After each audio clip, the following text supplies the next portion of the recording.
Good morning or good afternoon. My name is Mary Epple. I'm with the Golden State Pool Trust and North Bay Housing Coalition. And welcome to today's GSBT study group on unique issues for special needs trusts in California and CalABLE. Our two presenters today are Stephen Dale and Dante Allen. Dante is the director of CalABLE. He is overseeing the program and began his career in healthcare communications. Steve Dale is the trustee of Golden State Pool Trust and an advocate for persons with disability throughout California and the country. He's a board member of the ARC of California and a charter member of the Special Needs Alliance. A couple of housekeeping items, if I may.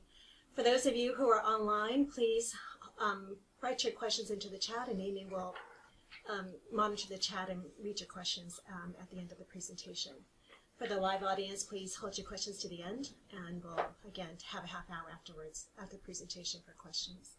For those of you online who are looking for MCLE credit, there'll be 3 opportunities or 3 points in the presentation. You'll see 4-digit codes. Important that you write down those codes because you'll be asked to provide those codes later on as verification that you did watch the entire presentation. So with that, I again welcome you to the presentation and turn it over to Steve and Dante. Hi, we're so excited today. This is a really important subject, and we've been working on this for quite some time. Actually, we've been doing ABLE programs for a couple of years now. Today, what we're going to do is we have Dante Allen here from CalABLE. So we're going to talk about ABLE programs with a special focus on CalABLE.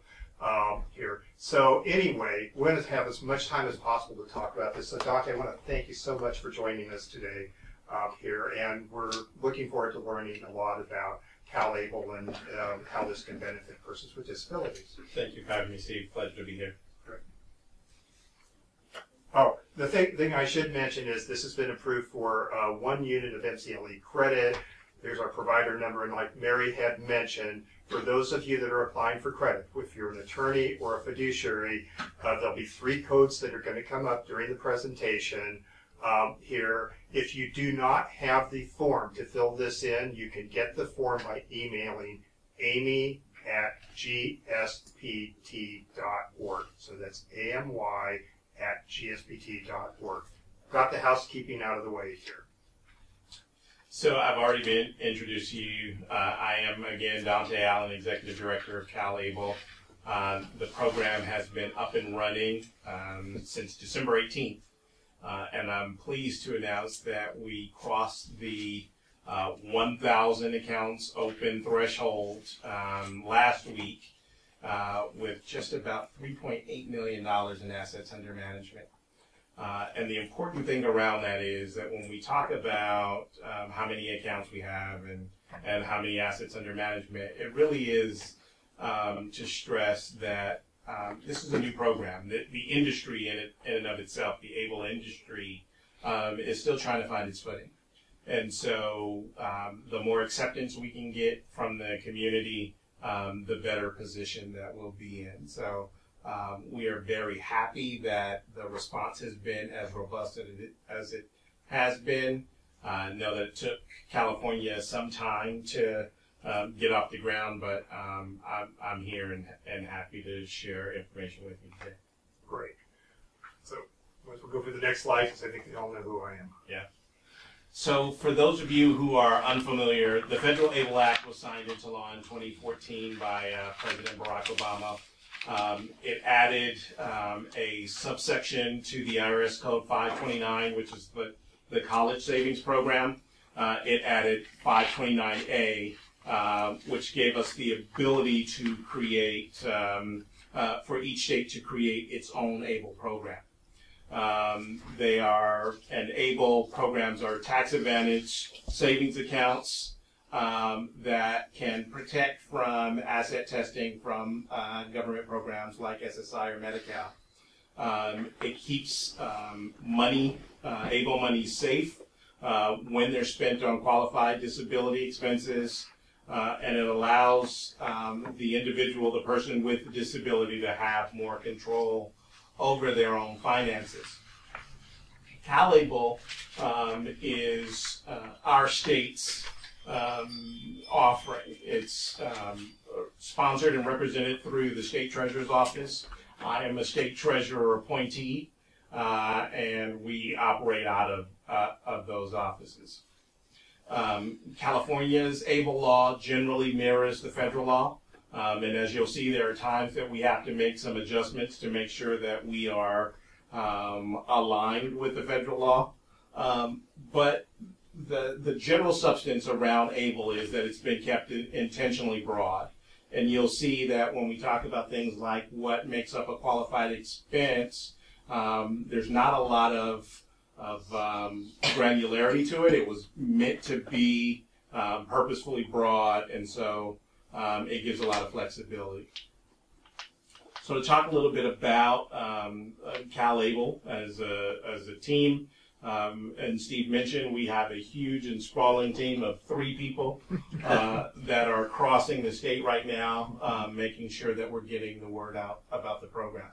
So I actually spend a lot of my time in settings just like this one, not as technologically advanced as Steve's multi-camera studio, but we often get the opportunity to talk directly to people who are interested in the program or people who are advocates for others. So I would say that this, even though I don't know many of you here, this feels like a familiar crowd to me. A little bit about who we are. Our vision is to provide greater financial security to Californians living with disabilities. We want to meet the diverse needs of our customers and families, and we want to be customer-driven, accountable, and most of all, we want to be trustworthy partners in helping you figure out the financial future, especially for individuals with disabilities. Now, there are some basic elements to CalABLE that you probably need to understand. In order to be eligible for a CalABLE program, a person must have a disability with the age of onset prior to age 26. That has been part of the initial founding of the ABLE Act, and if I had to guess, I would say it was done as a compromise when folks were trying to figure out what was the cost to the government for these tax advantages. They looked and said, how can we limit that to some degree? Now, there's already been talk, and there is actually a law in Congress or a bill in Congress right now that's looking to change that age of onset to age 46. And the important thing to know about that is that doesn't mean that you needed to have a diagnosis before the age limit. It just means that you would have to certify from a physician or healthcare professional that the condition likely was onset before age 26. If you meet the eligibility criteria for disability benefits like SSI or SSDI, and your disability occurred before age 26, you sort of automatically qualify for a program, for an ABLE program. That doesn't mean that you have to be receiving benefits. There's also a process where you can self-certify, and that's where you say, I will provide upon demand documentation that shows that I meet the criteria. And the conditions that are covered are very broad ranging, everything from cognitive disabilities to physical impairments to mental health disorders. So if it's listed on the Social Security Administration's list of compassionate allowances, then it is a qualified condition for an ABLE account. So one of the things that comes up, for those of you that know the work we do at GSBT and my background, I do a lot of work with mental health, folks that have mental health or behavioral health diagnoses. You know, the issue that comes up, very common, for instance, for somebody with a behavioral health diagnosis is it may be that they didn't start getting benefits until their late 30s or even later, but like, you know, once again, usually with most mental health issues, it's not like one day everything's okay and then the next day something snaps. It's usually a continuum. So, for instance, for schizophrenia, it's very rare that schizophrenia actually the onset is after 26. So the thing about it is, don't let the 26 thing deter you. I have had very few folks with mental health diagnoses where they weren't able to qualify for a CalABLE account. And once again, this is an evolving program, so as we'll cover later, I think if there's anything that's going to pass in the near future, it will be to move the number from 26 to 46. Here, or maybe we can eliminate the age altogether. It's very common that someone might meet the standard of disability, which is basically the same standard you have for Social Security, for SSDI, SSI, Medi-Cal, that kind of thing, but not getting their benefits after the age of 26. The thing about it is it's really simple here. It's crazy simple to qualify because all you need is a letter from a doctor saying that in all likelihood the disability began before the age of 26. Now in the next slide, once again, kind of emphasizes what we had talked about, that like for instance with schizophrenia, it's very, very rare that schizophrenia, just as an example of a mental health diagnosis, happens after the age of 25. So, once again, we've only had one, maybe two cases where we weren't able to get the certification. The other part of that is, even with the certification, and there's a huge difference with this is managed by the Department of Treasury, not by Social Security or CMS. They're participants, but this is under the Department of Treasury. I know we're being recorded, but I wouldn't say, and I can say this, you probably can't, I wouldn't say that Social Security is the most disability-friendly group under the sun, but the Department of Treasury has a history long before ABLE of being very disability-friendly. So for some of us who do a lot of this work here, the fact that the Department of Treasury is a whole lot easier to work with is a little mind-blowing for some of us. Whereas, oftentimes when we're dealing with Social Security, especially for folks with SSI, things are a little bit more difficult. So talk a little bit more about what ABLE accounts enable. We can look at, first and foremost, for those who are receiving benefits. SSI is the standard to which ABLE programs have been designed around.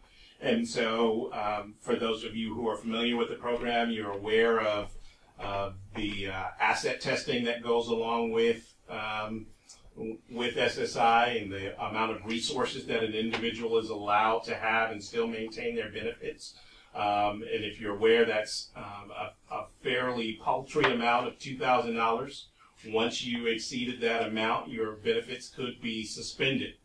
But with an ABLE account, you have the ability to put into the bank up to $15,000 a year and up to $100,000 in total without affecting your benefits at all. And so part of what happens is that once you get above that $100,000 threshold, then your resources start to get counted and your benefits can be suspended. You wouldn't be kicked completely off of SSI, but what would happen is that they would look for you to spin that down until your account was back below that $100,000 and essentially $2,000 that you could save. Our system is built so it'll automatically reject anything that goes in above either your annual deposit amount. And there is one circumstance, and I'll talk about later how you can deposit more than $15,000 a year. And it'll also alert you once you're getting close to that $100,000 limit, especially if you are receiving benefits. Now, the lifetime contribution amount for an ABLE account is up to $529,000. Knowing very well that once you got above that $100,000, you're probably eliminating yourself from lots of government benefits programs. But you do have the ability to go up to $529,000, and that's based again on our college savings, the state's college savings program, which allows contributions up to $529,000. So Able to Work is a program that was that started with tax reform of 2017. It allows individuals who are working but are not actively participating in a company matching funds retirement program to actually contribute up to their total income or the federal poverty level above that $15,000 a year. So instead of being only able to contribute $15,000, an individual could contribute just a little bit over $27,000. And that is provided, again, that beneficiary, the person with the disability, is working and they're not participating in that employer-sponsored retirement plan. So this information comes directly from SSI, and it says if the beneficiary is receiving supplemental security income benefits, when the assets in the account total $100,000, any monthly SSI benefits will be placed in suspension. If the assets in the account drop back below $100,000, the benefit suspension ceases and the cash payment resumes. And the beneficiary won't have to reapply. They will stay within, even under a suspended status, they'll stay within good favor with SSI, so that their benefits would continue as soon as they're back below that threshold. So the real cool thing is you don't have to reapply and do it twice, right? Yeah. It's bad enough to do it once. To have to do it a second time is like a pain in the butt. Yeah. So one of the major elements of an ABLE program is that the only thing that you can put in it is cash, and it comes post-tax, right? That you can't put stocks or bonds or real estate into an ABLE account.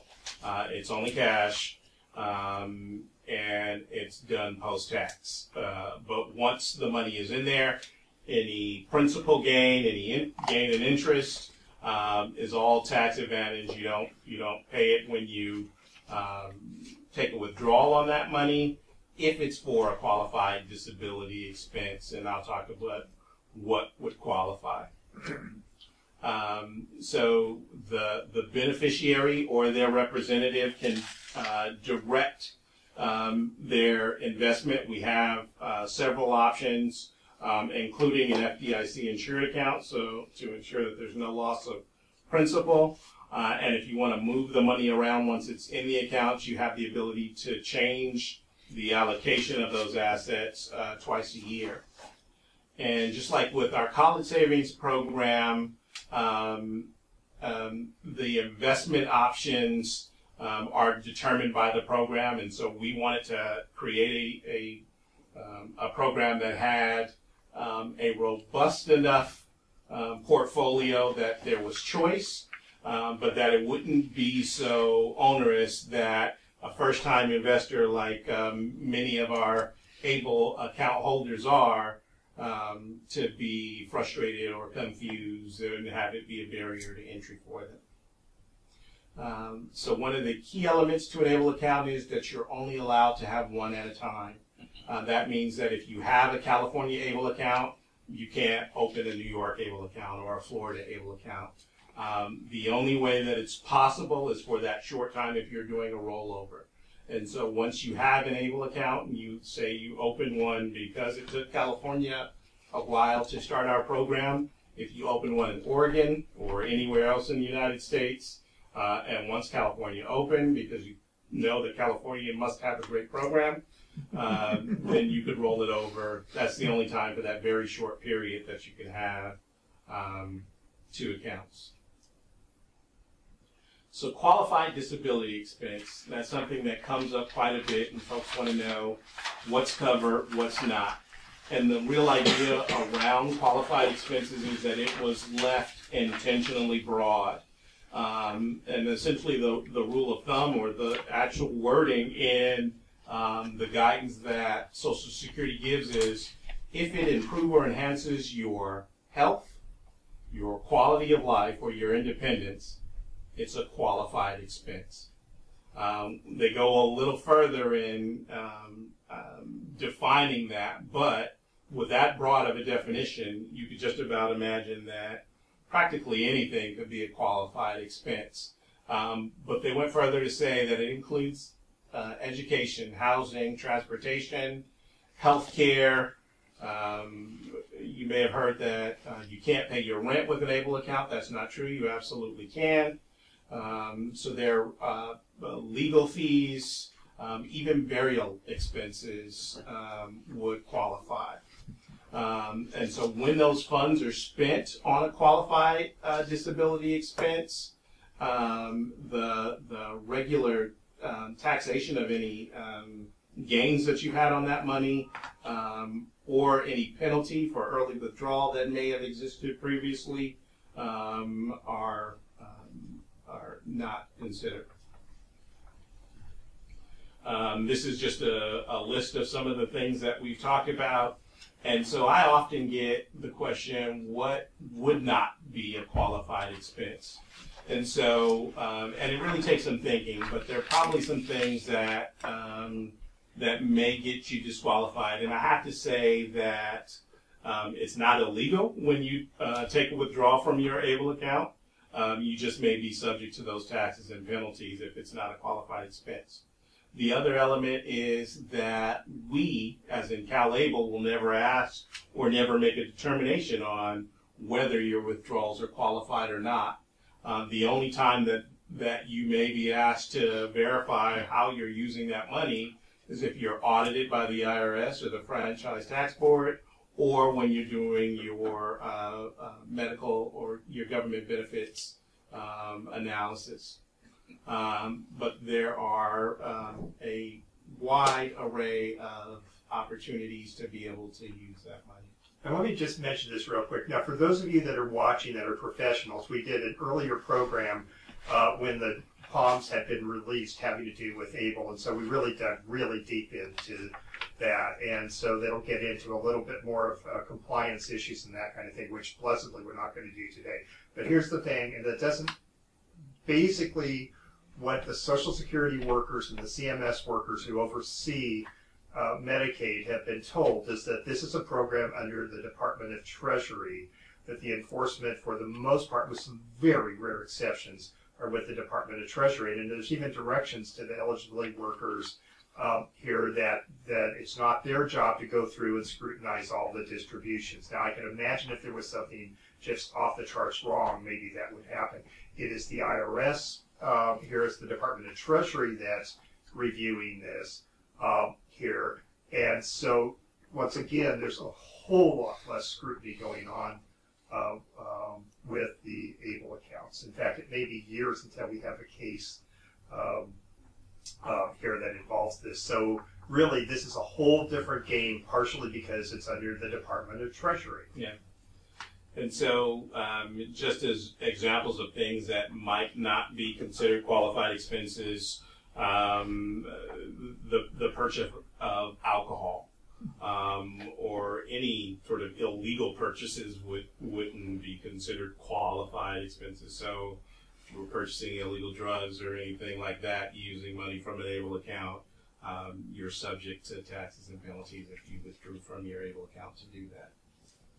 Okay, so this is our first MCLE code for those of you that are watching for credit. So code number 1 is 9351.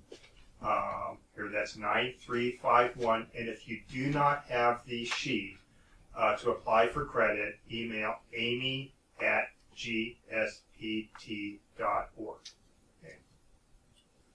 So using your CalABLE account, there's no charge for withdrawals. There's no limit on the number of withdrawals that you're able to have. We won't ask you what you spend your money on, but we advise you to keep track, because you may be asked by the IRS or benefits agencies, and so keeping record and receipts is something that I would consider to be highly valuable for you. You can transfer money electronically via a checking or savings account, or you can have checks that are cut directly to a third party. There is a charge for that. I think it's $5 per check. or beginning in probably early July, we'll be offering a prepaid debit card, and you'll have the ability to electronically load money from your ABLE account onto that debit card, and then use that debit card wherever Visa debits are accepted. Some of the features and benefits of CalABLE, there are low fees, and I'll tell you exactly what those fees are. The enrollment is free. It's online. If you have a tablet or a cell phone, you could be doing it right now as we're talking. Contributions can be made electronically or via check, and we have the ability to invite third parties to contribute to an ABLE account. That's the other great benefit about an ABLE account, that if a third party can contribute directly to the ABLE account, it's not considered as income to the beneficiary. So the difference being, like, say, a parent of a child with a disability, of an adult child with a disability who has his own apartment, and he receives a housing benefit where he has, where he pays a share of his income in rent. If money is given directly to the child to pay for that, to the adult child to pay for that rent, that money is considered income. If it's put directly into the ABLE account and then used to pay rent, that money is not considered income. So in effect, that rent as a percentage of his income, his or her income, would be lower. And we also have an e-gifting page where you can set up sort of like a GoFundMe. So if you're doing a targeted campaign actually to save money, let's say for a piece of assistive technology or for modifications to a vehicle, you can let your entire network know that, hey, I'm doing this, and here's how you can contribute to it directly. And you don't need to know a special account number or have any specific information. You can just follow the link back, and it'll let you know how you can do that. I've mentioned our options and investments and our debit card that will be coming soon. There are a few reasons why it's beneficial for residents of a particular state to join their state's program over others, and I'll give you a couple of examples. The primary one is back in 2017, California passed SB 218. And what it does is it eliminates the state from filing a claim to recover any Medi-Cal costs that were spent on the beneficiary after that beneficiary has passed away. And so what happens is that before SB 218, at an ABLE account beneficiary's death, the state could go in and say, hey, we want any money that we spent on their health care, we want to recover that. Well, SB 218 makes it a lot harder, and the most important thing to know is that this only applies for California residents with the CalABLE program. So if you live in Oregon, or I'm not picking on Oregon, believe me, I like Oregon, or let's say you live in Texas and you have a CalABLE account, you don't receive that same level of protection, and vice versa. If you're a Californian and you have a Texas ABLE account, you won't receive that same protection unless Texas passes a similar law. AB 688 exempts ABLE accounts from enforcement of money judgments. So that means that if you are sued and it's determined that you owe money, they can't dip into your ABLE account in order to recover that money. I talked a little bit about Able to Work, which came as a part of tax reform of 2017, but it also allowed you to roll over from a college savings program to an ABLE account. Say, for instance, if You opened a college savings program for a child before you knew that they had a disability, a cognitive disability that would basically guarantee that they wouldn't be able to go to college. You can move that money over and then into an ABLE account, and then you have the full flexibility of qualified disability expenses. You also have access to the savers credit, and that means if the beneficiary is contributing money into their ABLE account, they can claim up to a $2,000 credit for being a saver. And all of those provisions, these federal provisions, are set to expire in 2025 unless they are extended. So I mentioned that I'd talk a little bit about the CalABLE fees, and what you'll find is that this is a very inexpensive way of saving and investing. There's an annual account maintenance fee of $37. That's taken out in 12 monthly installments. There's an underlying investment fee. This is the fee that is charged by our program administrator, and that goes from 0 percentage points if you are simply saving in that FDIC insured account, up to 0.1%, depending on which investment option you choose. There's a state administrative fee, and so let me point out too that as we've been building the program, as the program has been in operation, the funding of the program has come through a general fund loan, which means that we're required to, once we become self-sustainable, to pay that money back to the state. And so this is how we will do it with the state administrative fee, which is under 0.5%. So it's still a relatively affordable way to save or invest. And then there are occasional fees, a paper statement fee. If you choose to, most of you will be interacting with an ABLE account electronically, so it may make more sense to receive a statement via email. If you do that, there's no charge. If you opt for the paper statement, then it's a $10 charge. And then insufficient funds fees, and I mentioned that if you had a paper check cut, it's $5 per account. There's no online enrollment fee, so there's no charge to enroll in the program, and your minimum and subsequent deposits need to equal $25 or more. This is an example of how those fees play out, depending on the options that you choose. The assumption here is that with $3,000 in the ABLE account, here are all the charges that are associated. If you choose the FDIC option, your only charge for that entire year will be that $37.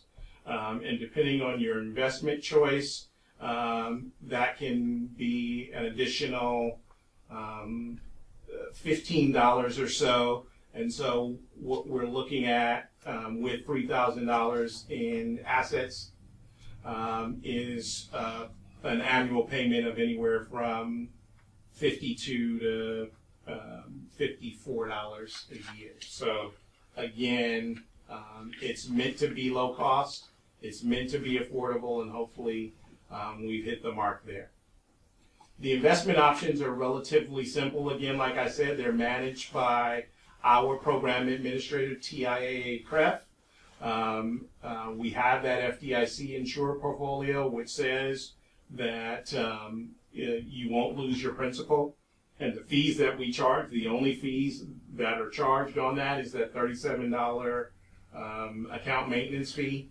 We don't take a state administrative fee on that money because we know that if you're choosing not to lose principal, we don't want to nickel and dime you with fees that would cause you to lose principal. And that FDIC insured account can operate just like a checking or a savings account.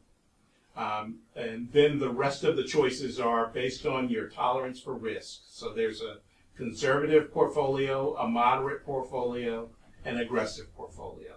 and that that lets you know or gives you an idea of the potential for return and also the potential for loss. And so you can make those choices at the time of enrollment, and you have the ability to reallocate or change those funds if needed. This is an actual snapshot of the enrollment website. When you make the choice to enroll, you can allocate any portion that you choose into any of the options selected. So it's, you can say, I want to go 25% across all 4 options, or you can say I want 100 in the aggressive investment option, or I want 100 in the conservative option. It's completely up to you. Okay, so a couple of things that just go, digging a little deeper into the woods here, talking about Medi-Cal or Medicaid and the payback. So one of the things here that was in the federal law here is that under the federal law, upon the death of the able beneficiary, there's a lien for any Medi-Cal or Medicaid that the person used from the time the account was established.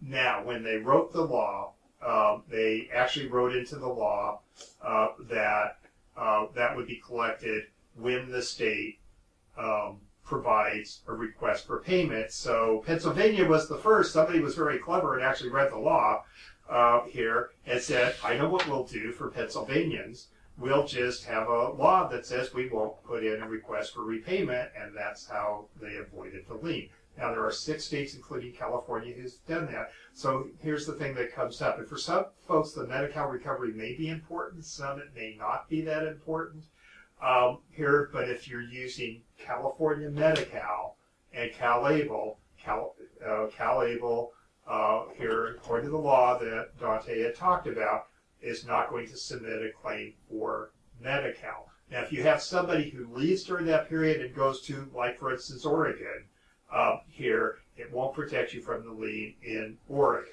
Okay, so that's something you want to keep in mind. If you stay here, put in California, that shouldn't be an issue. So once again, if there is an issue about the lien, there's all sorts of ways to deal with that. Now, the thing to look at is we talk a little bit about the Medi-Cal liens are pretty common here in California. So we have a lien already for any Medi-Cal use after 55, where it runs through probate here, and we won't spend a lot of time on that. So there's ways to avoid the payback for that. And also, we're going to talk a little bit about using special needs trusts, maybe with a little focus on third-party or estate planning trusts. Those don't have liens at all. So if the lien is an issue, there's different strategies to avoid it. But one real easy strategy is, if you're in California, stay put, use Medi-Cal, and use a CalABLE account.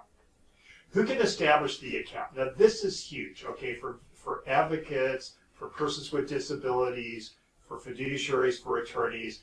I'll tell you, with all the presentations I give, especially since I focus a lot on working with folks with developmental disabilities, where capacity could be an issue here, this is something you really want to pay attention to. So the only person, and this is going to be important, and for those in the audience, I'm going to end up asking you for a little participation here. The only person who can establish or have a signature over the account is, and I think I'll take this from you for a bit, here is the eligible individual themselves. Okay, so if they're an adult and their disability began before the age of 26, so they can get a certification and they have the capacity to do this, they can set this up themselves, okay? Or it can be done by an agent under a power of attorney. Now, we're going to cover this a lot more later, but if you set this thing up and what you would like to do, or if you wanted someone to apply for you, here, you can do that through a power of attorney, and you can do a fairly simple power of attorney to give authority to do that. Now, you would have to have capacity to do that. As far as managing the account, let's say, like for instance, I have a client with cerebral palsy, totally competent, but because of the tremors, it's very difficult for them to do a lot of the work. So let's say that person would like their sister to be in charge of the account. The power of attorney would be the way to do that. And so I would say for any person who has capacity who opens up the account, a power of attorney would be a must, so you can choose who would be in charge of the account if there's a reason why you can't. or it could be set up by his or her parents, okay? And we'll go through some examples with that in a moment here. Or lastly, it could be done by their legal guardian, or in California we call them conservators. Okay, so once again, unless the able beneficiary lacks capacity, they have first priority to manage the account. This is what I want, where I'm going to need your help. The able account, no matter who sets it up, is owned by the person with the disability. This is going to be extremely important as we go through some of the examples. So, who owns the account? I need some participation, kids. The person with, we're going to try that again. Who owns the account? Person with a disability. Okay, that's not going to be the last time we do that, kids. Okay, so, and this is going to be really important. Now, the thing as we talk about this in capacity here is, and keeping in mind that the disability community is very broad. So it goes from folks who have no problems with capacity at all to folks who barely have capacity of that kind of thing. What is capacity? It's kind of like obscenity. You know it when you see it. So it doesn't necessarily mean, and I'll use my niece as an example who we talk about all the time. I was almost privileged of being one of the first Californians to open up an ABLE account. Because of the snafu, it was probably like the 5th. But we set up an account, my wife and I, for my niece Erica, who lives in New York, that has Down syndrome. Now, does she have capacity? Does she know who she is? Does she know where she is? Does she know the year? And does she express her opinions, even when I would prefer she wouldn't? Yes, she does, right? So she definitely has capacity. Can she add up a column of numbers? Absolutely not, right? And we have a lot of concerns about that, but she certainly has capacity to manage the account. She may not be skilled at this point of managing a checkbook or adding up a column of numbers, but that doesn't mean that she doesn't have capacity. So that's something you really have to look at. And if there is somebody who, unless they lack capacity, like they're conserved or something along that line, here, if they demand to manage the account, whose account is it? It's their account, right? So it's the person with the disability. So that's a real important thing. Now here's the scenario just to kind of talk about this and something to think about when we're doing this. So this is an example, and I want to apologize for my fascination with cartoon characters. But we have Fred and Wilma, who have a daughter named Pebbles, who was born with a severe developmental disability, which does not mean she doesn't have capacity. Okay?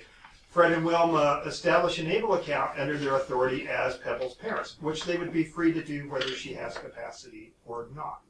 Pebbles lacks capacity to manage her account or execute a power of attorney. So by definition from our story, let's just assume that she does not have capacity. Fred and Wilma maintain signature authority over that account as parents. So far, so good. Fred and Wilma pass away in a tragic accident, and their neighbors and best friends, Barney and Betty, step up and take care of Pebbles. Okay? In order for Barney and Betty to assume signature authority over Pebbles, the ABLE account would need to become Pebbles' guardian or conservator, or they would need to adopt her. Now here's the thing to look at if this is an issue, because we'll go back to my niece. She is conservatable. We could conserve her, but we made a decision as a family that that's not something that we want to do, and we're more than happy to just have her not be conserved because, you know, once again, it's, you know, we want her to be as independent as possible. The issue in that case would be, do we want to build this thing up really large? Because the idea of Erica having a large amount of money without some sort of oversight is something that we're just really not comfortable about. Does that mean that ABLE isn't for her? No, of course it's not. And we'll talk about this a little bit because ABLE has been terrific. For one thing, she's learning how to manage the funds. She's been on SSI her entire life and has never made a single purchase herself. Now, when she started making purchases, she made some incredibly inappropriate purchases because, well, anybody in this room ever make an incredibly, my wife would say I do it on a weekly basis here, but you know, how do you learn how to manage funds or financial management and that kind of thing if you don't get an opportunity? So one of the values of the ABLE account for her, amongst many, is we're teaching her how to handle funds. And so we've gone from completely inappropriate to questionable expenditures. So we're getting there. We're moving as time goes. I mean, that's one of many examples of the value of this. So if the eligible individual under an ABLE account has capacity, have them sign a power of attorney and do it as quickly as you can, okay? And that could be who's going to succeed if they lose capacity here, or it could be that maybe they want somebody, if they're choosing to be in charge, and the power of attorney would be the way to do it, which they can undo it as fast as they've done it. If the eligible individual wants to have a signature authority, the power of attorney is the way to do it. Here, determining whether an ABLE account is right for you or your loved one, if the ABLE beneficiary has capacity, here, use the power of attorney. If not, you really just need to think this through, okay? So what we've done in Erica's case is we have a special needs trust that feeds the ABLE account, and we'll just keep feeding it as she needs it. And then she'll get the value of being able to use it, but it won't build to anything that could be a concern until we're comfortable that she is able to manage larger amounts. Our second MCLE code here is 1298. So that's 1298. So if you have heard the presentation and you're ready to open your CalABLE account, like I said, it is very easy to do. Our website is www.calable.ca.gov. And it'll have open an account right away once you get there, and we'll walk you through. There are a few things that you'll need. You need the proof of identity for the beneficiary as well as the individual who is opening and managing the account. You'll need proof of residence. But really, it is a very simple and easy to navigate process. We do have where you can reach us. We have a customer service line, as well as email where you can communicate with us and are available for you anytime. And we already pretty much covered this, but this just goes back under the actual law, which says, once again, the clever way that was found to get around the lien is what the law said, is that the lien is to be collected if the states file a claim for reimbursement. And California passed a law saying we won't file a claim for reimbursement for California. So that doesn't have authority if you use this in New York, okay? So this is something near and dear to me as we talk about this. Here, which is housing expenses, okay, especially for people that are on SSI.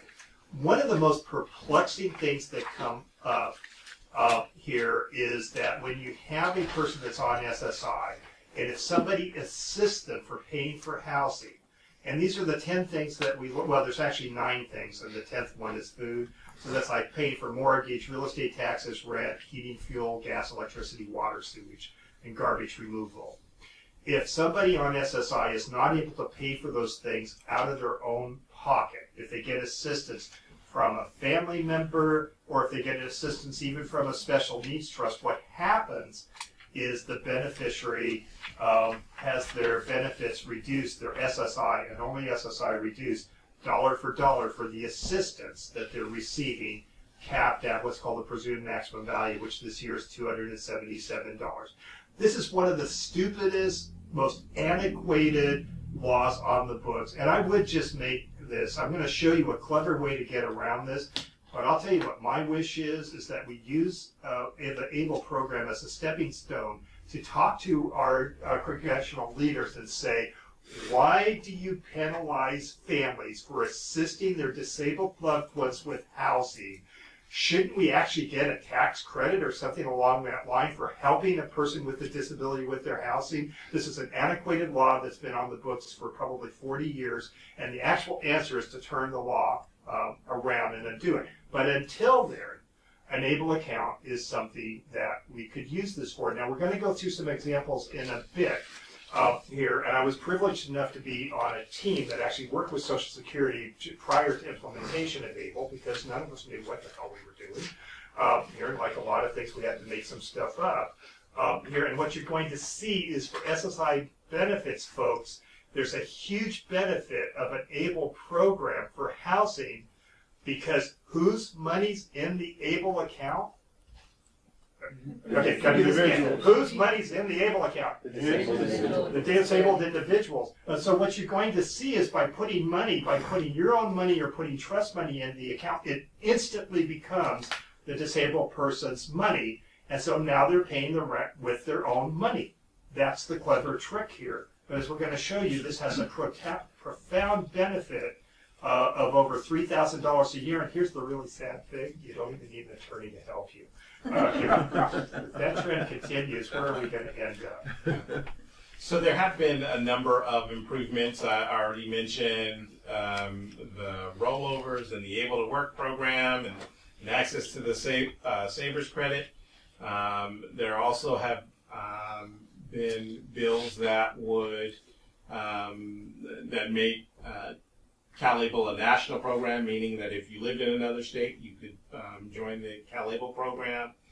We talked about the money judgments and the transfer of money between ABLE accounts and the limits from the state recovering on Medi-Cal costs. There are a couple of bills that are currently in the state legislature. Two of them are looking to create a conformity with federal law based on that tax reform, which meant that if you roll over from a college savings program into an ABLE program, under federal statute, you're not subject to any taxes or penalties. But until we get California law to match that, you would receive a tax bill from the franchise tax board if you did that same thing. We're also looking at offering some kind of tax credit as an incentive for that third party, for friends and family who want to contribute to an ABLE account, looking to give a dollar for dollar credit for any money that you contribute to that would be on when the giver files for their taxes, they can apply for that credit. So those are things that are making their way through the legislature right now. I've testified on those bills and happy to see when there are active community supporters out there as well. And encourage you to do whatever you can to communicate with your legislators and let them know the importance of these bills. Dante, does CalABLE have a way to communicate with folks about this? You have a list or something? We do. We have an incredible listserv that you can join, and thank you for that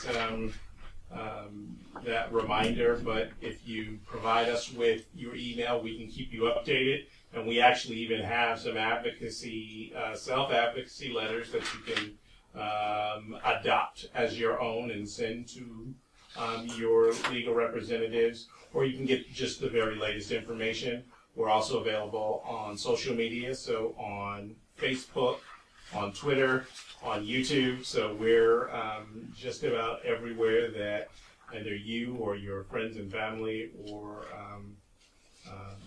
customers are. And I'm signed up like 3 times under a bunch of different social media, so when there's an announcement, I get it about 9 or 10 times, which I would not recommend. But once again, it's very easy to keep in touch with what's going on. And ABLE itself is not a finished product. There's still work to be done, and CalABLE is still a program in development, and it may go to places we couldn't even imagine at this point. So I don't know why I jumped at this. And once again, the one thing that I hope, if nothing gets through on the federal level, is to raise that age from 26 to 46. And as Dante had said, the reason for it, and just to get this out of the way, why did they set the number at 26? And the reason they set the number at 26 is the Congressional Budget Office score was sky high when they first started with it. And I remember the night that we actually thought the ABLE Act was going to go down. They did some compromises at the last minute, which they do in Washington, and they came up with this number, and this is our number. But as time goes on and as we get more involvement with this, we can expect, my expectation is that number will be raised. And then, did you cover We most already of that? talked about that. Okay, so let's just talk a little bit about implementation here. Oh, I already got that too. did we? Okay, I'm fine with that. To the question. Okay, let's talk about something near and dear to us here, especially since the Golden State Gold Trust is run by a housing coalition, so we're kind of focused on housing. Let's go back to the housing thing here. For folks that are on SSI, let's just do a little review. SSI, unlike SSDI up here, is a needs-based program where any cash will reduce benefits dollar for dollar. So unearned income, if you give somebody cash, it'll reduce their benefits dollar for dollar after the first $20. Now, just to mention, I talked to a family member yesterday who was feeling queasy because she's always giving her son, who's on SSI, you know, $400 or $500 under the table. And what is that called? I think it's called fraud. Okay, and people do it all the time. Just imagine trying to live on $930.70 in the San Francisco Bay Area if you like shelter and you like food. It's going to be a challenge, okay? So that happens all the time. If you give the cash directly to somebody on SSI, you get a dollar for dollar reduction. If you run the money through the ABLE account, there's no reduction. So you can actually come out of the shadows here, and that's one of many uses of CalABLE. The able to work is an important part of this, and that's something we probably could do a full webinar on. But the basic rule for SSI, if you earn it, you lose $1 for every $2 you earn after the first $65. Now, I do want to mention this. The Able to Work is a great program. You can add an additional couple $1,000 of earned income to this. No, how much can you add on Able to Work? 12,000, right.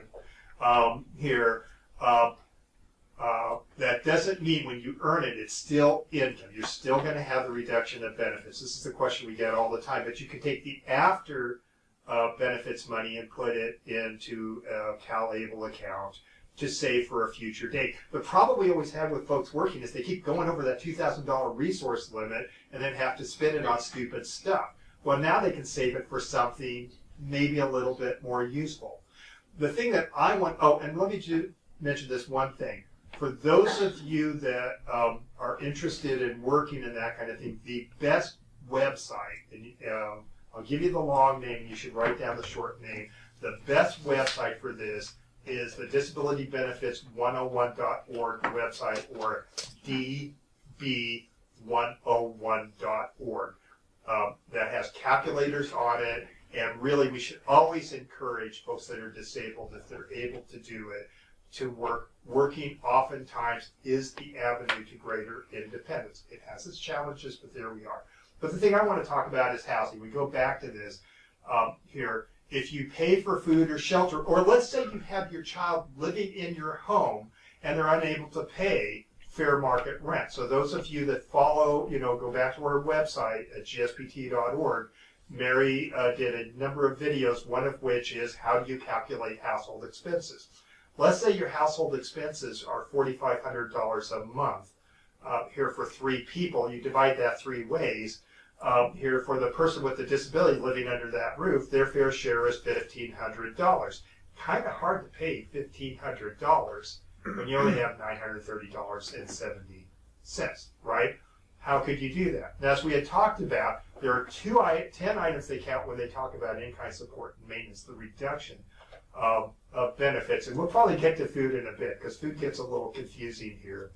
But once again, the penalty is when somebody else, including a special needs trust, pays for housing, they consider it outside income.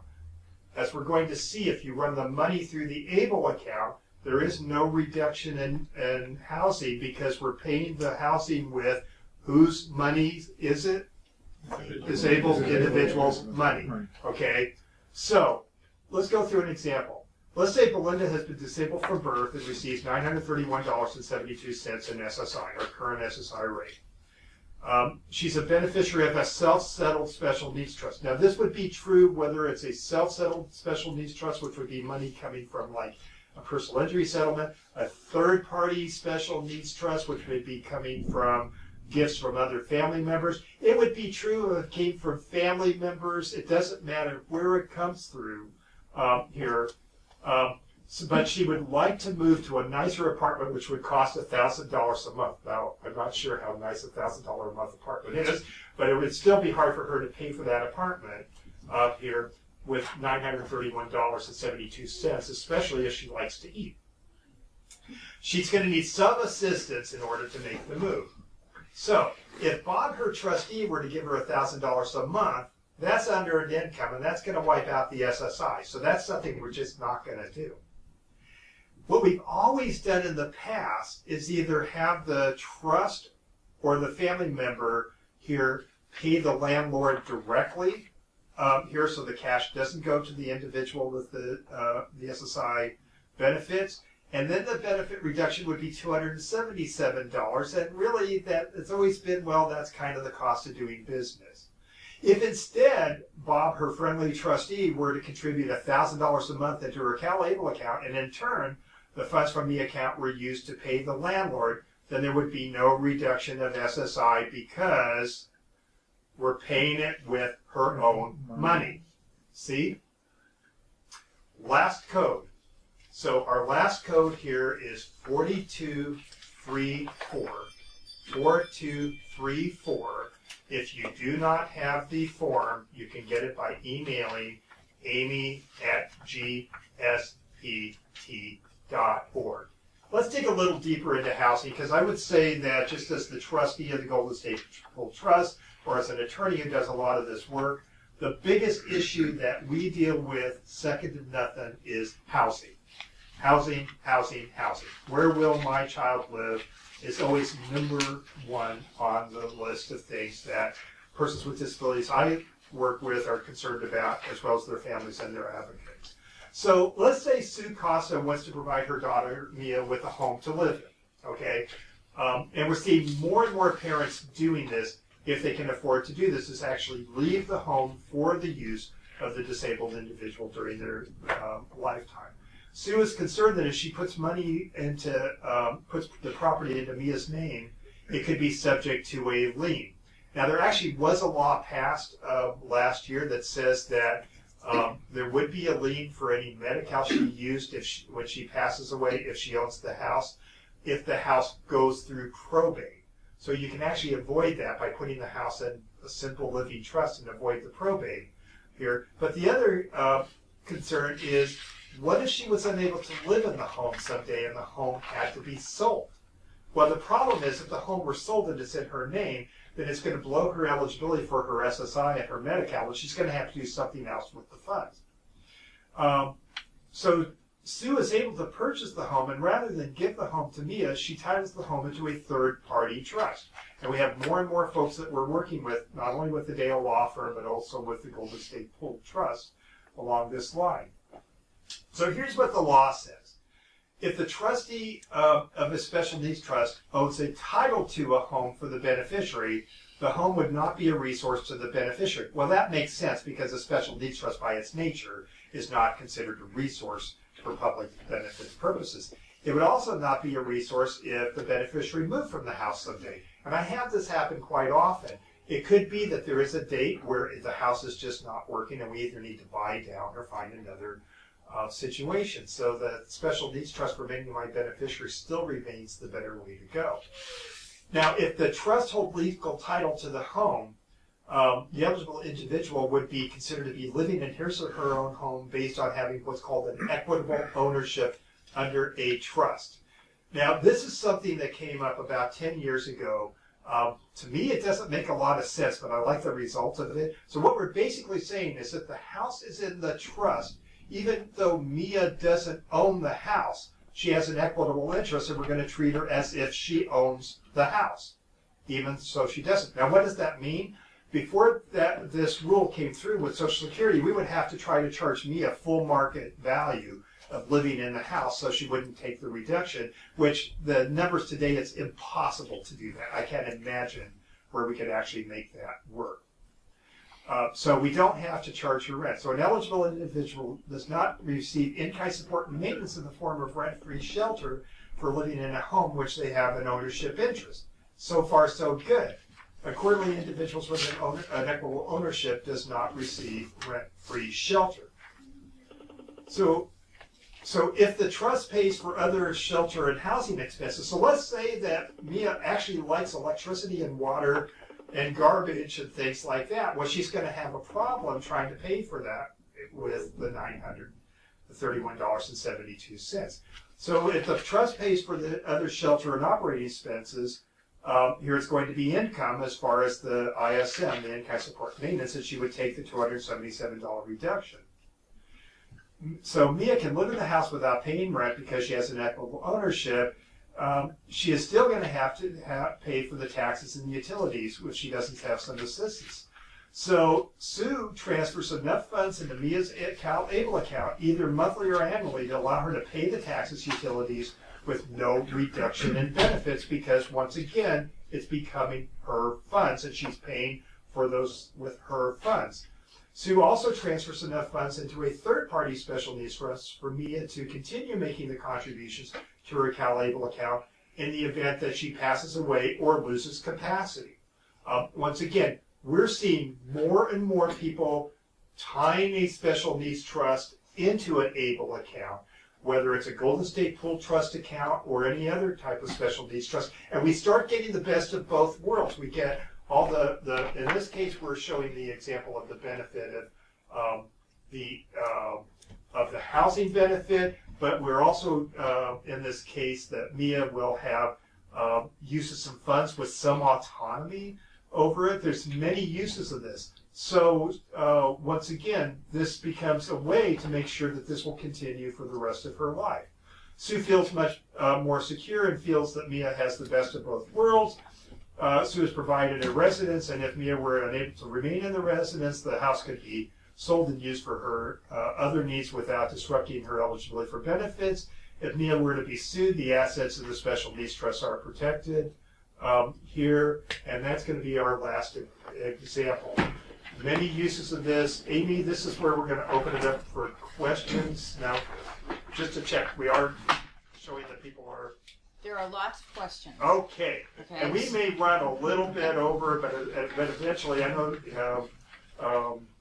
here Dante has to go to Sacramento, so let's take a few questions from the audience here. As I had asked you, if it's a long, involved thing, he's going to hang around for a bit and we can get involved in that. I was just going to say that if questions don't get addressed, if they email them to me, then we can get to them afterwards. Yes. Okay. Absolutely. Okay. So, anybody have a question? How are balances at the time of death? How do they get distributed? Is by way of a will? I mean, they're obviously not held in a trust, so I'm assuming a trust wouldn't guide it. Those amounts would have to be probated. Does the disabled individual have the decision as to how it gets distributed? Let's build on that. Okay. First off, upon the death of the able beneficiary, where does it go? So if you had some type of trust or will, it could be distributed accordingly. So, actually, first it would pay for any remaining qualified disability expenses, and like I said, that would include death and burial expenses that can be taken directly from an ABLE account. So, because my understanding, I should have had a slide on this, and this is an important question, is that it does go to their estate. You could do a will, but the thing you want to look at, and this is something that, once again, is in development. I have a wish list on this, and one of the wish lists would be to make some, to maybe build some other options. Our options at this point is it goes to the estate of the individual here, and so with that, you might be able to do a will here, but a trust wouldn't actually be able to direct it because it's not an asset of a trust. And you could do a pour-over will, and if it's more than $150,000, then we're going to have probate fees. Right. Here's the good news. We aren't going to see $150,000 in an ABLE account for quite some time. We have plenty of time of working on this. As advocates, just for my part, I would like to see more discretion here, because my concern is when it goes over $150,000, then one, we would have to direct it through a will if you wanted to select who it's going to be, and secondly, under current law, we could have an issue with a recovery lien for any Medi-Cal used after the age of 55. Mhm. This would be on the wish list of things to work on. So it would be desirable then, if you have a third-party special needs trust, maybe established by a parent, you'd only feed as much as you need to into the ABLE account and leave it in the third-party trust, where then that would guide the distribution upon the death of the beneficiary. And I would say this is one of these things. This kind of reminds me when Special Needs Trust first got started here, and I was privileged or terrified of being very involved in it because nobody knew what the heck to do with these things, and we just made a bunch of stuff up. Now it's policy. Or in the same situation. This is a new tool. It's the new shiny thing out there. The focus has been on setting these up, trying to make them usable and all that. I think that we as professionals who work with this thing, we have a lot to offer CalABLE and advocates about how we could better fine-tune this. I would put that on the list. Right now, it goes to the estate. Mm-hmm. Right, and so you're right. If that's something you just couldn't live with that, there would be workarounds, and that's something we may cover later. Do we have one other question, Herb? Why don't we do that, and then we'll take something from the... Sure. So it's my understanding there is no recovery on assets in the CalABLE account at the event of death. For Medi-Cal. Yeah. For Medi-Cal, right? So no Medi-Cal recovery. So I just want to make sure I understand this. That's just for what's in the CalABLE account. If there is a first-party S&T or special needs trust, recovery still exists for that, even if a person has a CalABLE account. Exactly. Okay. Same rules apply. Now here would be the thing to look at. Many of us have set up accounts in other states waiting for CalABLE to get up and running, and some of us are waiting for some other feature, but, hey, we're Californians. Here, of course, we want to see the CalABLE program benefit. Now, what happens, like, for instance, we've set up a lot of accounts in another state. Once that is moved to California, it shuts down the old account, instantly becomes a CalABLE account. You could theoretically do this the day before the ABLE beneficiary passes away, but that's not really good planning here. It just matters what state they're in when they pass away. Now, let's say one of our biggest exports in California is Californians here, so let's say you move to Pennsylvania, which has the same scheme. If you're concerned about the lien, the CalABLE does not have the authority to forgive the lien in Pennsylvania. So you probably have to do the same thing. If you move to Pennsylvania, you'd want to move that account to Pennsylvania if avoidance of the lien is what's important. And, we'll be talking more about different uses of ABLE accounts. Some folks use it as a savings plan.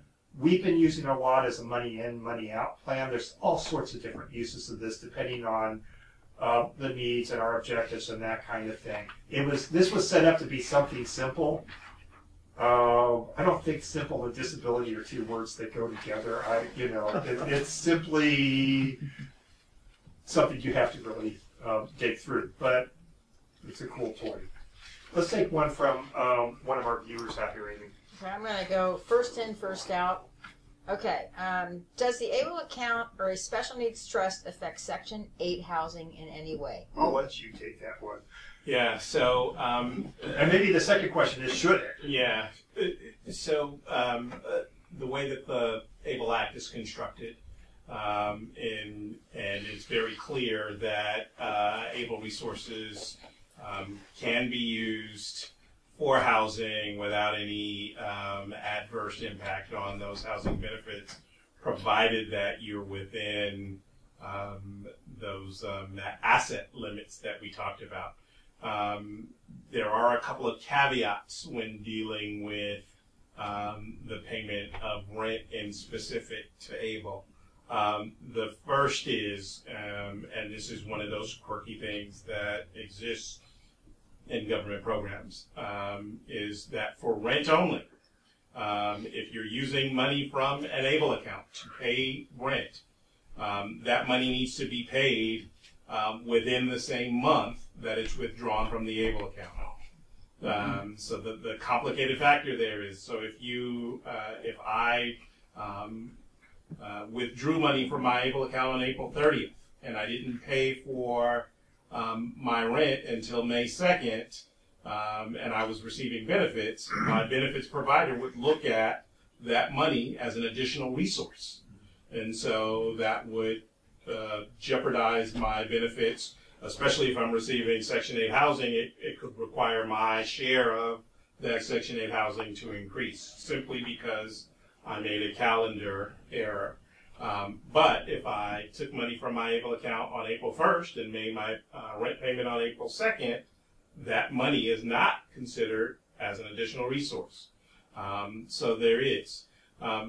The larger caveat that I will admit here, and this is a procedural thing, is that the Federal Department of Housing and Urban Development has yet to release their level of guidance for how they will interact with ABLE accounts, which means that when you go into individual housing offices, here's the county level, you may get a variance of guidance on how they're looking at your funds in an ABLE account. Some folks may say we're going to count every dollar of it. Some folks may say we're not going to count any of it. And the law is clear that they shouldn't be counting any of it, but that doesn't have any real effect in the real world when you're being denied your housing benefit. And so as a office, CalABLE has been communicating on a regular basis with the Federal Office of Housing and Urban Development to encourage them to release that guidance as quickly as possible, so that we see across the board accurate and the intended application of the ABLE Act for Section 8 housing. So they need to read the damn law and follow what the law says. I think that does kind of illustrate something else as we're working with this, because even though, for instance, with Social Security, the laws are much clearer and there are tons and tons of guidance out there. This is new for a lot of the eligibility workers, and a lot of them aren't getting the training or the guidance that they need here, and we have run into some problems. I would kind of suggest in those cases when we identify these things, that's something we do want to communicate back here to CalABLE, because once again, so they can communicate, and maybe we can work on some of the training here with that. But it's going to take some time for development and for all of this to work its way down. To me, you don't have to have a law degree or an LLM to figure this out. The law clearly says it's not supposed to affect any federally mandated programs here, and HUD certainly is one of those. So hopefully HUD will come around. Hopefully someone will open up the law and read it and give us the guidance that we deserve. So that's something we need to do some advocacy on. We'll take one from the audience, ma'am. The qualified disability expenses, I just didn't see food in there. Is there a reason for that? Do you want to tackle that, or? Sorry to ask that. I would certainly say that food enhances my quality of life. And so in the short frame, it should be covered. Steve will have a... I feel stronger about it. To me, that's a QDE, even though it's listed here. Now, keep in mind, and my authority is, well, I don't have any authority whatsoever here. I don't think there's a question about it. Now, take what I'm going to say. I'm not saying that people should do things fraudulently, but let's just look at this otherwise. Let's say it was used for food. In order for there to be a penalty, your ABLE beneficiary would have to be audited by the IRS, or they would have to turn themselves in, and you'd have to have an auditor who actually understands what the hell they're talking about here and all of that. I think the better thing to do is that if you can avoid using it for food, that's probably safer. The chances of having a problem or a penalty later is greater than zero, but it's not a whole lot greater than zero. And we should follow the rules, although at a certain level why you would, I'm not sure. But no, we should follow the rules, especially since we're seeing with somebody from the state treasurer's office here. But, you know, once again, and it doesn't mean that anything goes.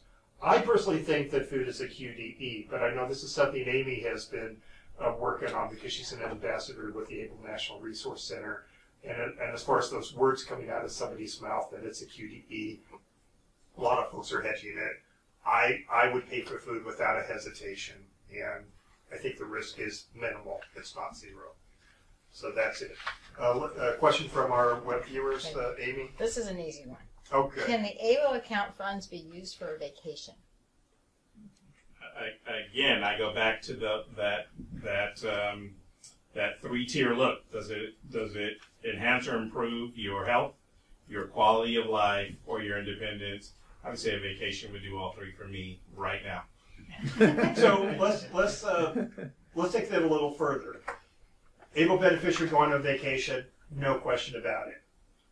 ABLE beneficiary going on vacation and wants to take their sister because they have mobility issues and probably need help. Do you think we're okay? I still feel like we're in a good area. Let's go a little further. ABLE beneficiary wants to take their niece because their niece has never been to Disneyland, which will be in Disneyland coming up here. Are we?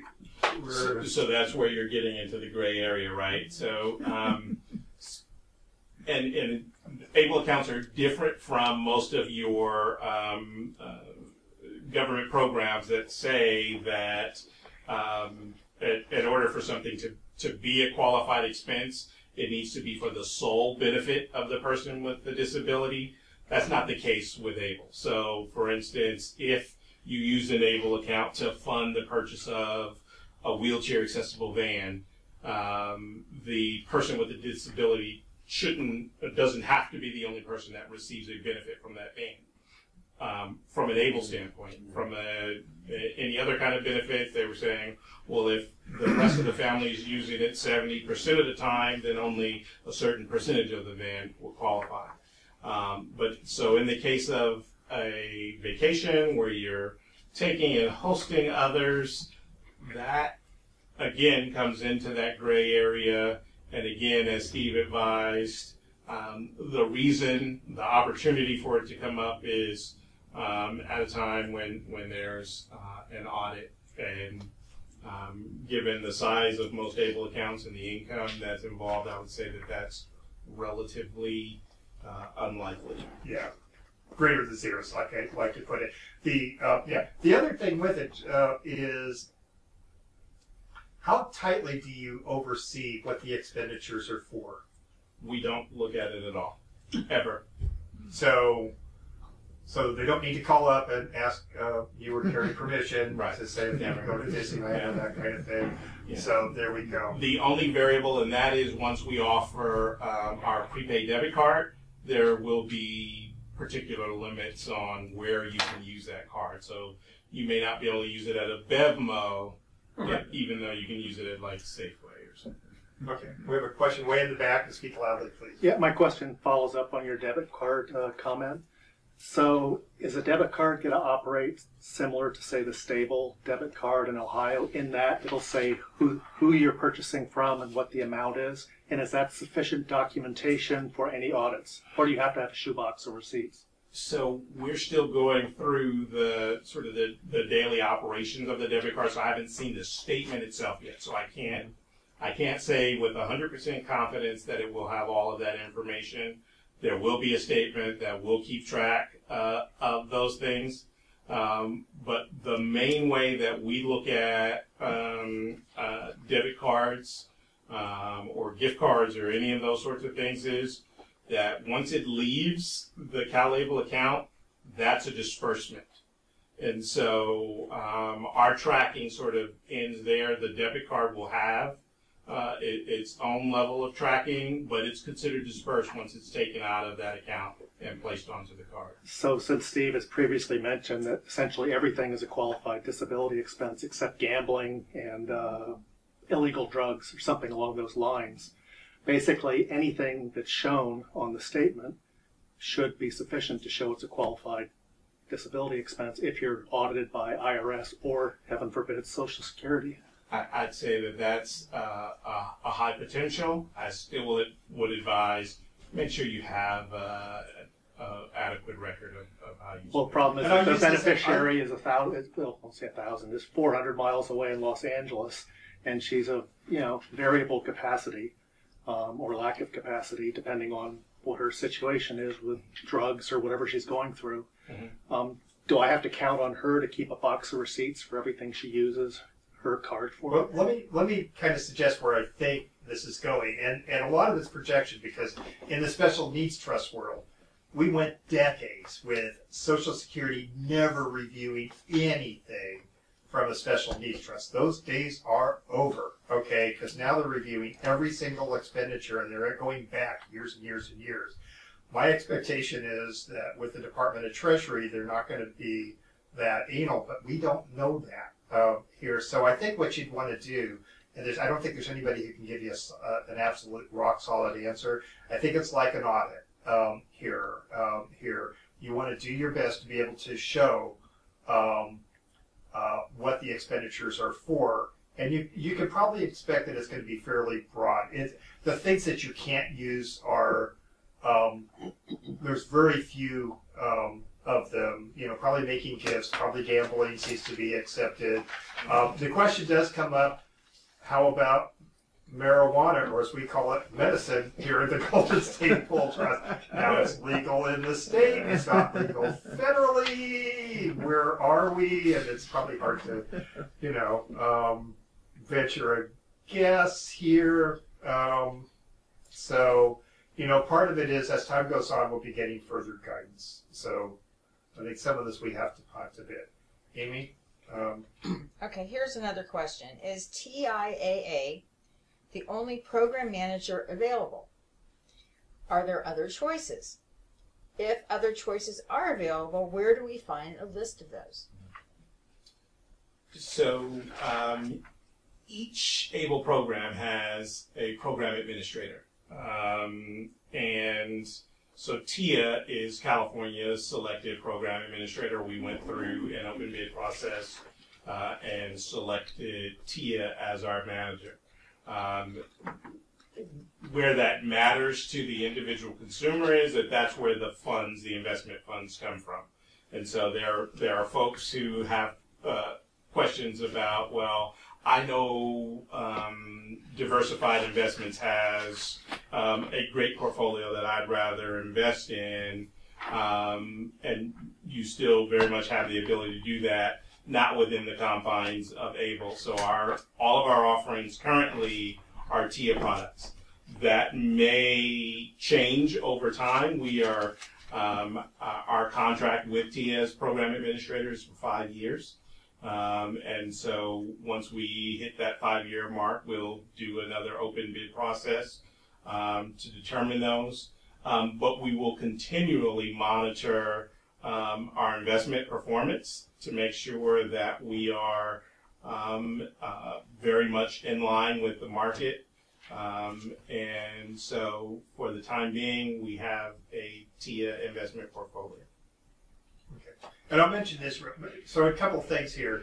I get this question: when is Wells Fargo or Bank of America going to have their ABLE programs? And the answer is never, unless they become the investment group. Yeah. So it is through the State Treasurer's Office here. If you're looking to day trade with the money, this is a mistake, because you could day trade twice a year. Here, that's it. And quite frankly, you shouldn't day trade with the funds. I think the investments are fairly diverse here. I think from what I've seen, what you might call your most aggressive is still a little on the conservative side, and I think most of them are pretty appropriate. So there's a number of choices involved in this, and you can kind of mix and match. And we've already discussed that we're probably going to do a video on of somebody actually opening up a CalABLE account. Because my expectation is it probably takes a very short time to do it, but it's nice to do that. We're getting to the end of our time, but I'm going to actually make an executive decision to run at least another 15 minutes, because I know we have questions. For the audience here, if you just got to get somewhere and leave, I understand, but I know we have a lot more questions. Let's take one from the audience, and then we'll take another one from the web. Yes, sir. Did I hear you correctly at the beginning that you said you put in after-tax dollars, but then it's more like a Roth? When you ultimately pull money out, there's no taxation on the growth of the investment? That's Is that a good correct? example. So an example would be, and actually there's two things that come up. One is if you had an appreciated stock, you can't put the appreciated stock in the ABLE account and not realize the gain. You're going to have to realize the gain here. And actually, in some of our more involved videos, we talked about how you might be able to put the stock in a special needs trust and realize the gain over time and transfer it. But the basic rule is after-tax dollars. The one that can get really difficult, and I know Dante and I were talking about a case that just came up, is what if you have a retirement plan, an IRA, something along that line here, which could be disqualified for SSI.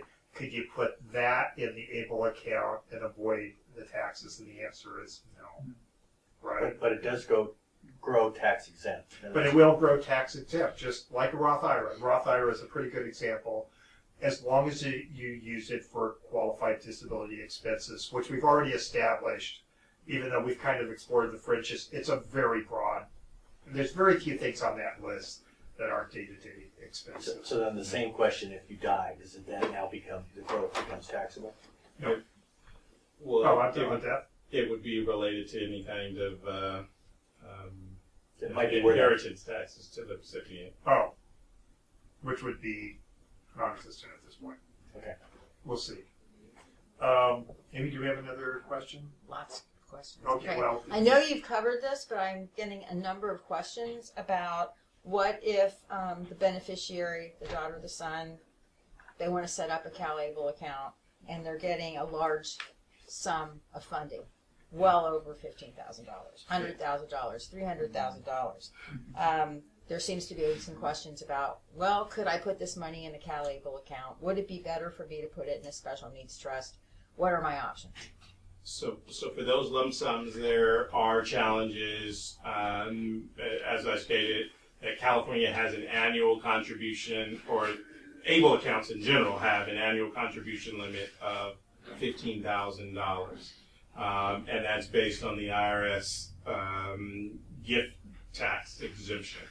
And so it does change from year to year. A couple of years ago, it was $14,000, went up to $15,000. And the short answer is there's no real way to avoid that other than with a rollover from another ABLE account into the ABLE account. Then you could exceed that $15,000 annual limit.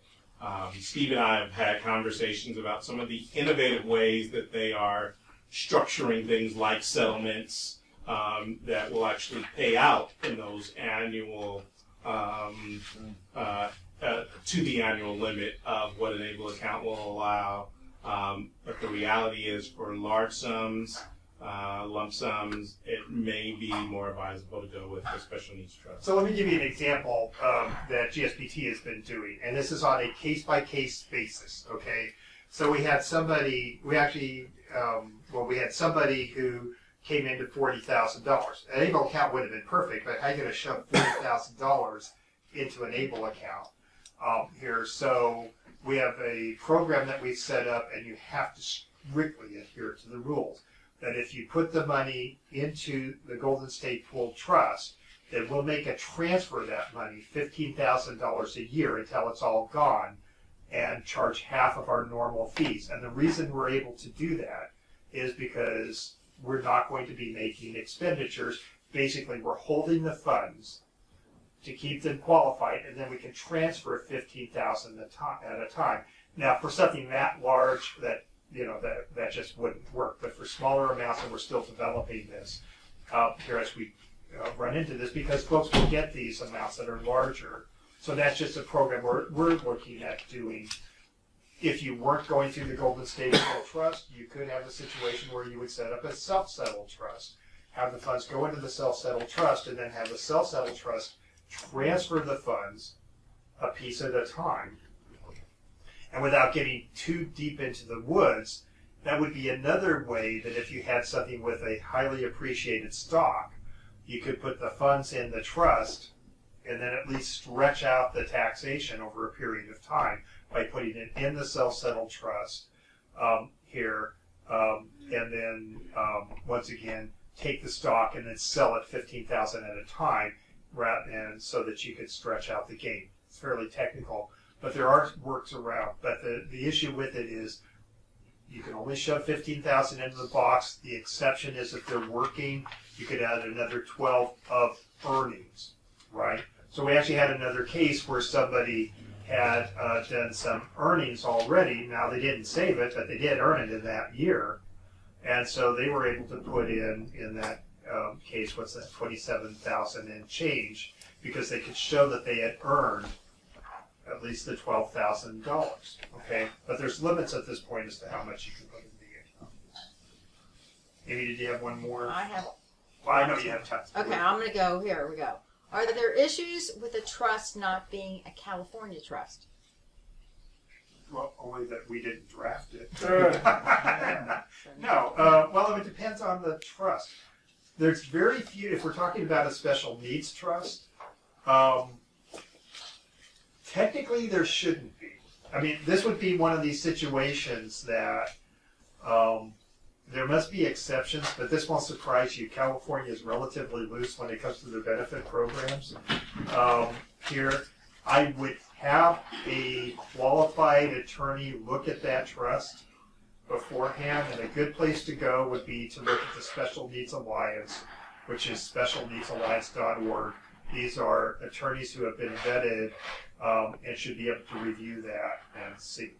So that you're going to get a it depends kind of thing, but in all likelihood, there's not a problem. If someone is on SSDI, what are the issues, if any? Well, there's fewer issues. We don't have the food and shelter issue. You don't have the asset, the $2,000 asset. Yeah. Or the $100,000 asset. Here would be you wouldn't have the $100,000 asset limit. And in fact, here would be the issue that would come up. And still, ABLE is a good savings program. Once again, ABLE, to me, ABLE is like 4 different products at the same time. And you may use it for one thing and not another. If you're using it for savings, if you had somebody who is on SSDI or childhood disability benefits, which means that they're getting it based on their parents' earning record, then they'll get Medicare 2 years after qualifying. That's not a needs-based program either. So the only issue would be if they're also getting Medi-Cal. They're Medi-Medi. Now we have to pay attention to the $2,000 resource limit. We don't have to worry about the $100,000 for the SSI because they're not on SSI. And the only thing we probably want to keep an eye on is the Medi-Cal recovery issue if it goes over $150,000. And I would just say, as much as I hate to say this, I think there's so many variables with that we're probably projecting what we think the rule is, but it probably will be about 12 years before we have anybody who passes away with more than $150,000. So right now it's purely academic. So Medi-Cal does have the $2,000 resource limit? The Medi-Cal, if you have Medi-Cal based on disability, and if you're on SSDI and getting Medicare based on disability, then you're supposed to use the aged and disabled Medi-Cal program, and yes, you're going to have the $2,000 limit. So Medi-Cal straight or Medi-Medi both? Okay. But if you were paying for the supplemental care privately, then you have less to worry about. Okay. Is there another question from the audience? Yes, ma'am.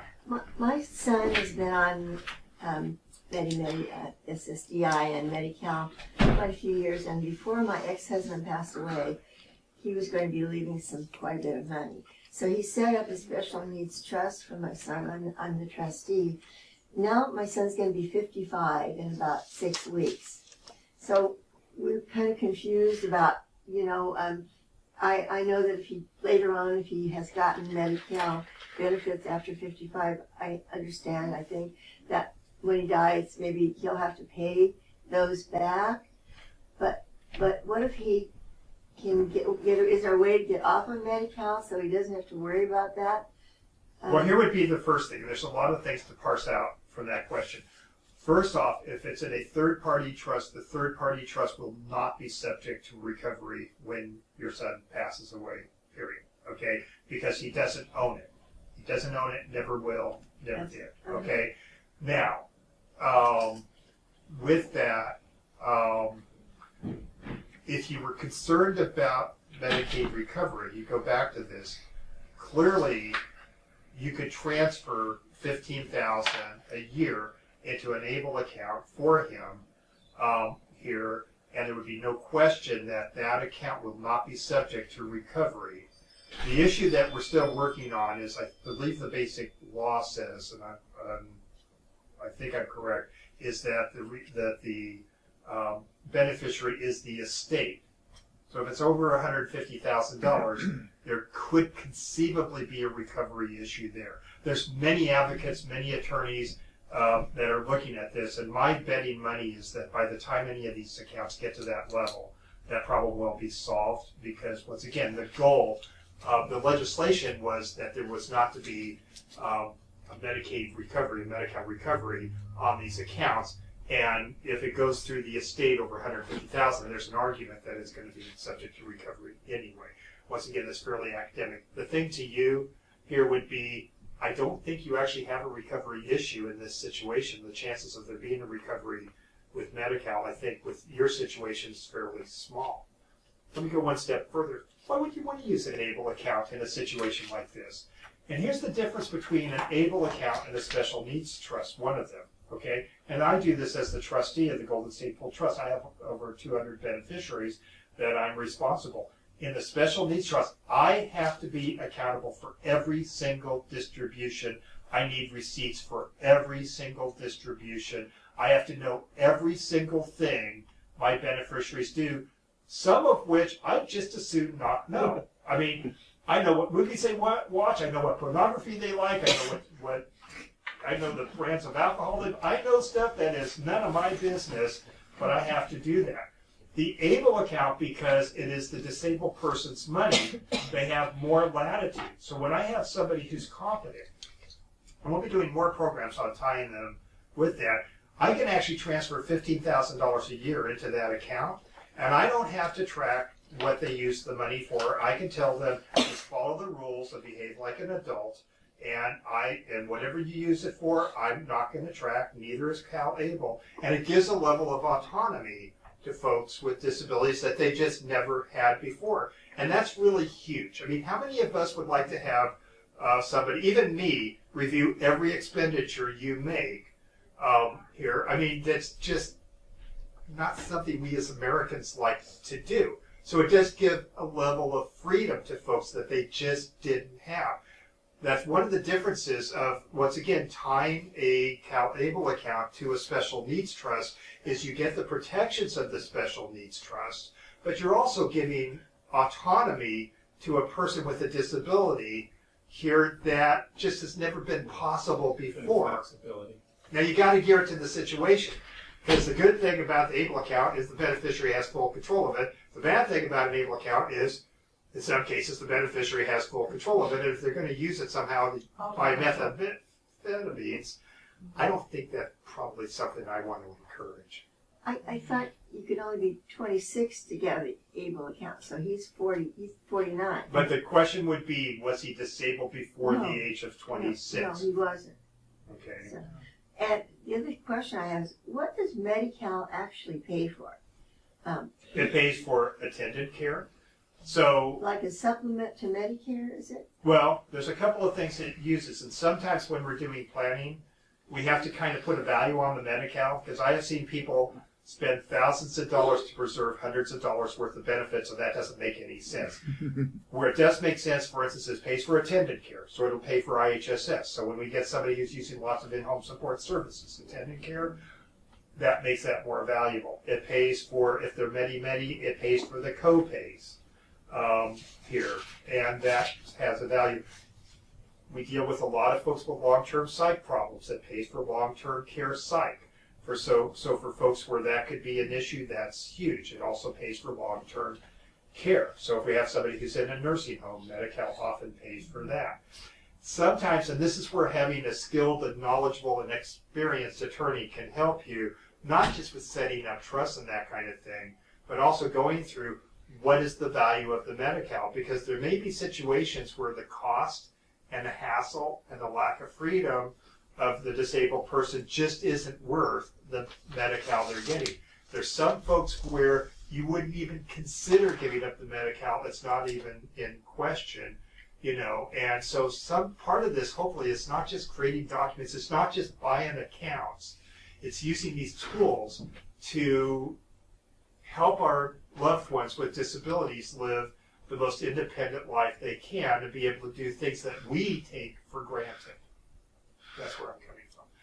I think one last question and we'll officially shut this down. Amy, do you have one from the group? And I know you have tons. Yeah. Proving the disability before the age of 26 is difficult since the doctor passed away a few years ago. No records exist. What can I do? All you need is a letter from a doctor that says basically in all likelihood the disability began before the age of 26.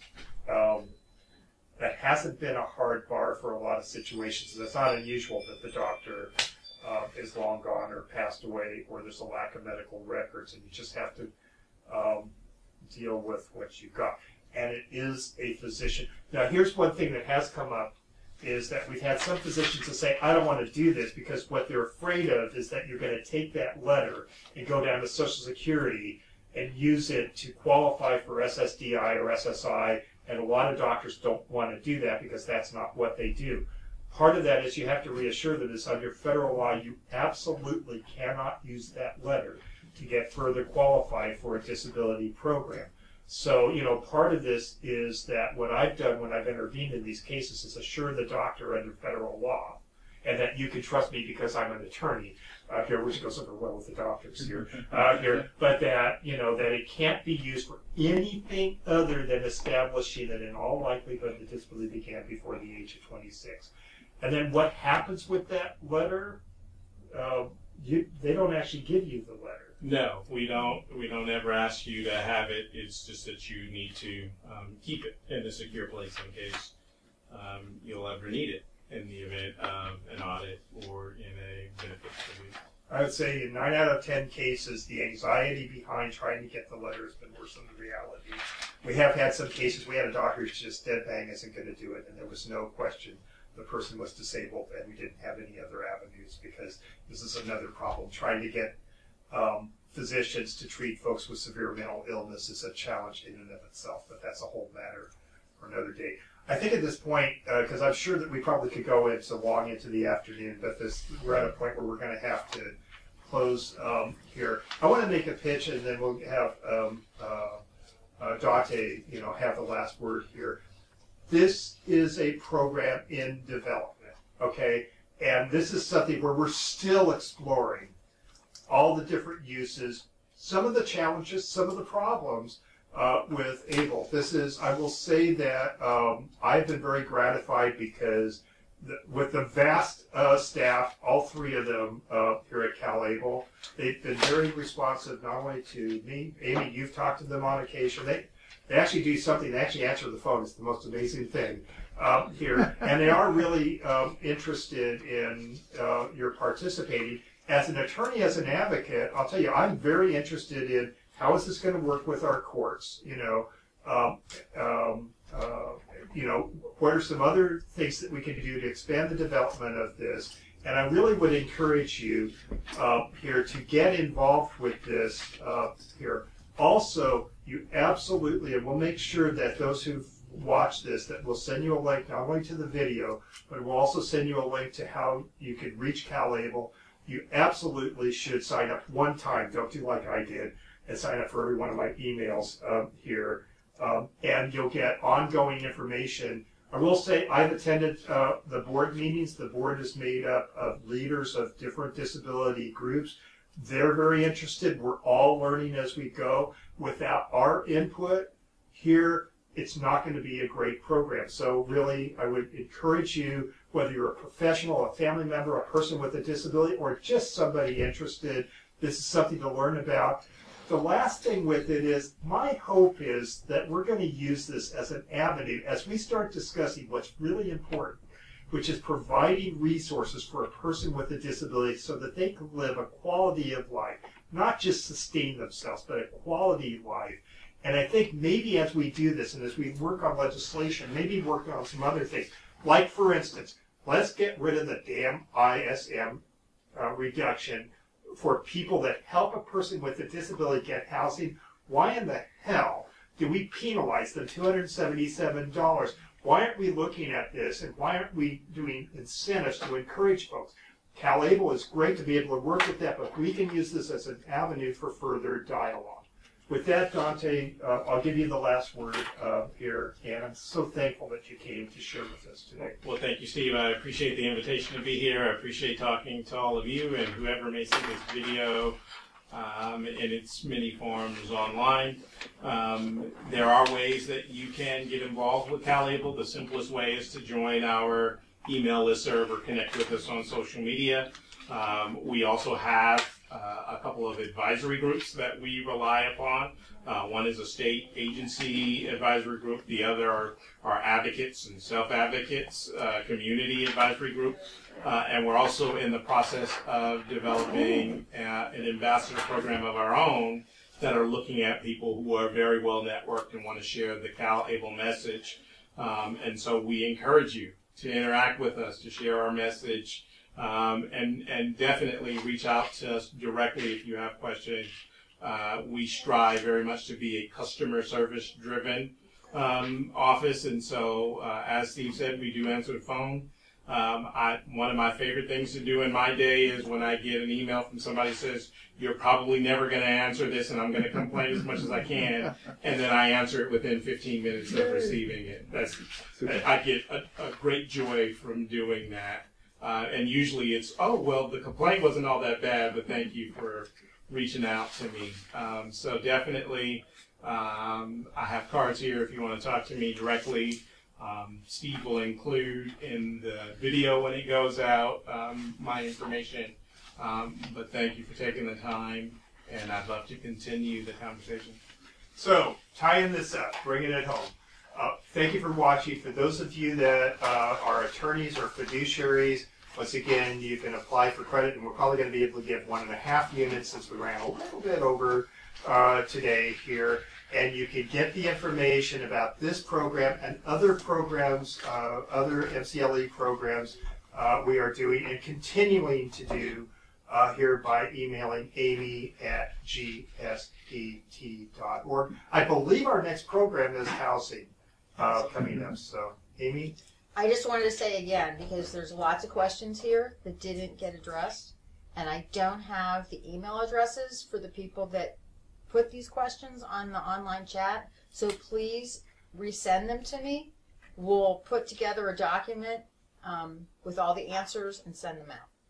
Well, sounds like a lot of work, but that sounds good. And okay. So with that, I want to thank you all for attending. For those of you that are in the audience, we'll hang back a little bit. For the rest of you, enjoy your day and happy advocating.